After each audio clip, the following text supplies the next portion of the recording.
You say you feel stuck, but when you slow it down, you're not actually stuck. And so what's going on is that we stay in limbo. And if I have this, then I need to sacrifice that. But if I have that, I have to sacrifice this. We may even avoid thinking about it. And then nothing happens. And this is often when people start hiring coaches. And unless they're NLP trained, it's extremely difficult to deal with a topic like that. So what's going on? The brain can't act on mixed signals. So it can't say I can act on both sides, even though on both sides there are benefits and on both sides there are perhaps also dangers. And in NLP, we call that a parts conflict.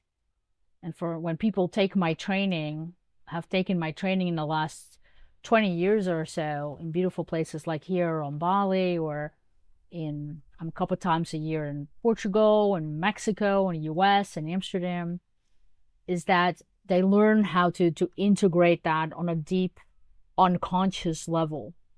Very, very powerful pattern and master practitioner. But how can you sort of like play with this if you've never learned NLP, or you need to do it quickly for yourself in a reflection? How do you deal with this parts conflict, these two sides of you?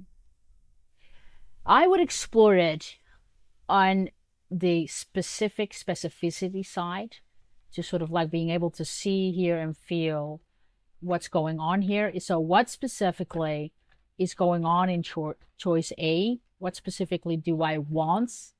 And then what specifically do I want with decision B? And to play with that particular concept. And you may not be able to integrate that. You may actually have overthought that a billion times. Then what do you do? Now, what you then do is I want you to imagine that you can float this part number one outside of you, and let's say put it on your knee or in your hand or on the table in front of you. And you imagine that it looks like something. If you were to touch it, it would feel like something. And maybe it has a temperature or even a sound. And you ask your unconscious mind, your intuition, your internal knowing, the question: what's the positive intent? What's the positive value that motivates you? Okay. And then you do that on the other side as well. What's the positive intent? What is the positive value or values on the other side? And so if you don't like the whole floating it out of your body, if you're good at like having a chat with your unconscious mind or your intuition, you can also just close your eyes and ask your intuition, your internal sense, your internal knowing the question, and then allow the feeling come to you, and then determine the value that way.